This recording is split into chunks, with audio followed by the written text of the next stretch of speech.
आपल्याला माहीत आहे की सौर ऊर्जेचा वापर अन्न शिजवण्यासाठी केला जाऊ शकतो. तिचा वापर कारखाना चालवण्यासाठी सुद्धा होऊ शकतो. एखादी खोली प्रकाशित करण्यासाठी सुद्धा सौर ऊर्जेचा वापर होऊ शकतो, बरोबर? पण नेमकी ही सौर ऊर्जा मिळवली कशी जाते? तर सौर ऊर्जा मिळवण्याचे दोन मुख्य मार्ग असतात. पहिला म्हणजे पॅसिव्ह सोलर एनर्जी, निष्क्रिय सौर ऊर्जा, आणि दुसरा म्हणजे ॲक्टिव्ह सोलर एनर्जी किंवा सक्रिय सौर ऊर्जा. आता या व्हिडिओमध्ये आपण निष्क्रिय सौर ऊर्जेबद्दल चर्चा करणार आहोत. निष्क्रिय सौर ऊर्जा पूर्णपणे रचनेवर किंवा डिझाईनवर अवलंबून असते. यामध्ये आपले घर, इमारती किंवा गाड्यांची रचना अशा प्रकारे केली जाते की आपल्याला कोणत्याही विशेष उपकरणांची गरज नाही पडली पाहिजे आणि तरीही आपण ऊर्जा मिळवू शकलो पाहिजे.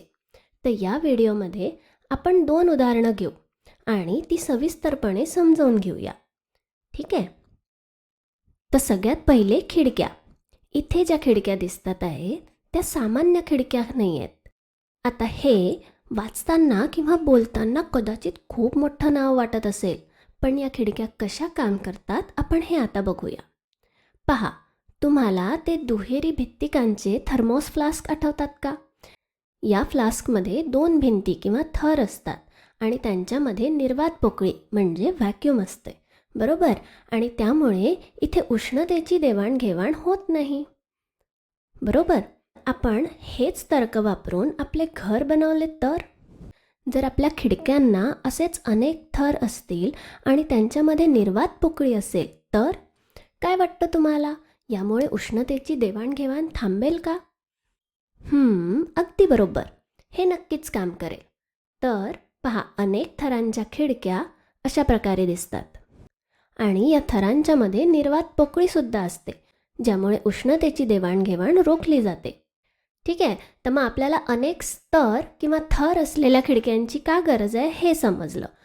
पण मग ग्लेज्ड काच किंवा झिलई असलेल्या काचेच्या खिडक्यांची काय गरज आहे हे आता आपण समजून घेऊया. तर पहा, समजा तुम्ही खूप थंड हवामानाच्या ठिकाणी आहात आणि हे तुमचं घर आहे. तुम्हाला घरात उष्णता यावी असं वाटतं, पण ती बाहेर जाऊ नये असंही वाटतं, बरोबर? अशा वेळी तुम्ही या दुहेरी काचेच्या आतल्या बाजूला परावर्ती म्हणजे रिफ्लेक्टिव्ह थर लावाल, जेणेकरून जी उष्णता बाहेर जाण्याचा प्रयत्न करेल ती बाहेर जाऊ शकणार नाही आणि ती खोलीतच पुन्हा परावर्तित होईल. यामुळे थंड प्रदेशात ही खोली उबदार राहील, बरोबर ना? मग आता विचार करा, आपण या दुहेरी किंवा बहुस्तरीय काचांचा वापर फक्त थंड प्रदेशातच करू शकतो का? तर असं मुळीच नाही आहे बरं का. उष्ण प्रदेशातही तुम्ही याच काचेचा वापर करू शकता. ते कसं आता पाहूया. समजा आता तुम्ही उष्ण प्रदेशात राहता, तर इथे आपल्याला या काचेची फक्त दिशा बदलायची आहे. म्हणजे काय, तर परावर्ती पृष्ठभाग आता आतल्याऐवजी बाहेरच्या दिशेने असायला हवा. त्यामुळे उष्णता, बाहेरची उष्णता आत येऊ शकणार नाही, पण आतली उष्णता, आतली गरमी बाहेर पडू शकेल आणि मग आतली खोली गार राहील. तर अशा प्रकारे आपण ह्या अनेक स्तर असलेल्या झिलई केलेल्या काचेच्या खिडक्या वापरतो. कमी खर्चामध्ये खोली गरम करणे आणि गार करणे यांच्यामुळे सोपं होतं. शिवाय मोठ्या खिडक्यांमधून भरपूर प्रकाशही आत येतो. आता या 2 गोष्टींशिवाय या खिडक्यांचा दुसरा काही उपयोग असेल का बरं? तर याचं उत्तर आहे हो.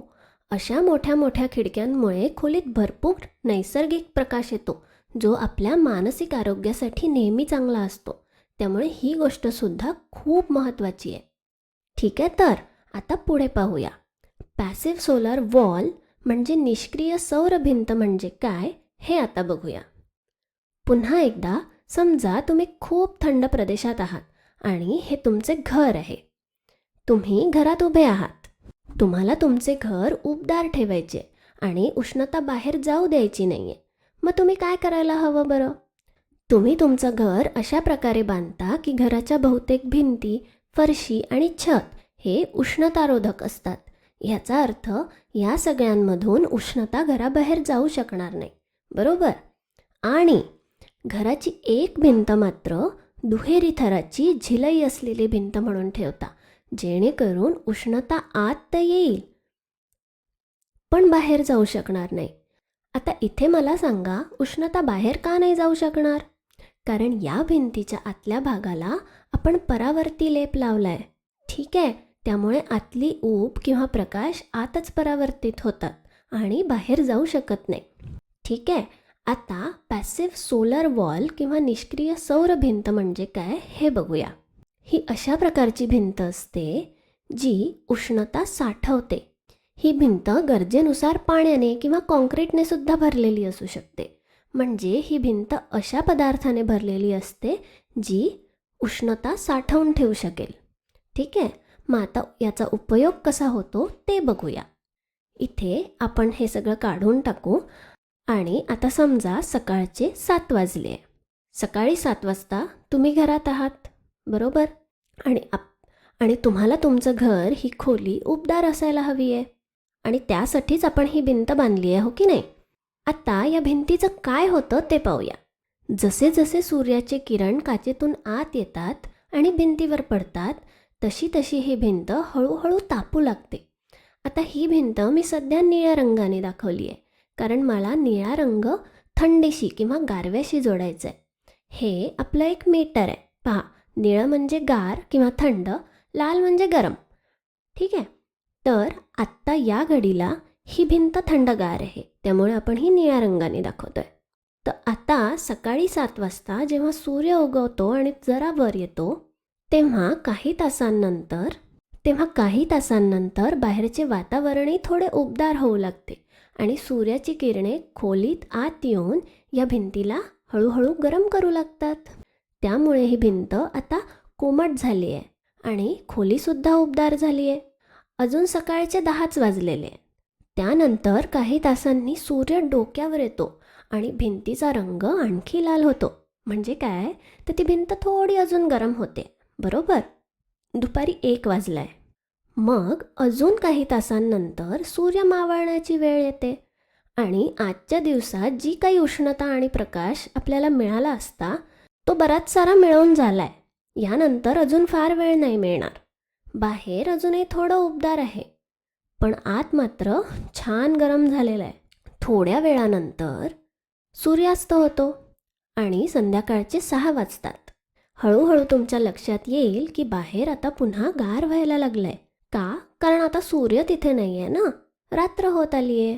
पण आपली निष्क्रिय सौर भिंत अजूनही गरम आहे आणि ती खोलीतल्या लोकांसाठी उष्णता अजूनही देते आहे, बरोबर? पुढे आपण पाहूया की रात्री 10 वाजता काय होतं. 10 वाजता तुम्ही झोपे गेले आहात. बाहेर आता बऱ्यापैकी थंडी आहे, पण या गरम भिंतीमुळे तुमची खोली अजूनही छान उबदार आहे. त्यामुळे तुम्ही सुद्धा छान आराम करू शकताय. काही वेळाने, म्हणजे समजा रात्रीचे 2 वाजता, ही भिंत आता हळूहळू गार व्हायला लागेल. जरी तिची सगळी उष्णता संपली नसली तरी बाहेर खूप थंडी असल्यामुळे ती भिंत हळूहळू आता गार होत चालली आहे. अजून काही तासांनी, समजा 4 वाजता पहाटे, भिंतीचा अजून जास्त भाग आता निळा झालेला दिसतोय. भिंतीतली उष्णता आता झपाट्याने कमी होते. लवकरच 5 वाजतात आणि तुम्ही उठून बसता. तुमच्या लक्षात येतं की भिंत अजूनही थोडी उबदार आहे, ज्यामुळे घरात अजूनही आरामदायक वाटतंय. नंतर अजून काही तासांनंतर सकाळचे 7 वाजतात. सूर्य उगवतो आणि सूर्याची किरणे आपल्याला दुहेरी काचेच्या खिडकीवरून आदळून पुन्हा एकदा निष्क्रिय सौर भिंतीला गरम करू लागतात. आणि हेच चक्र आता दिवसभरात पुन्हा होईल.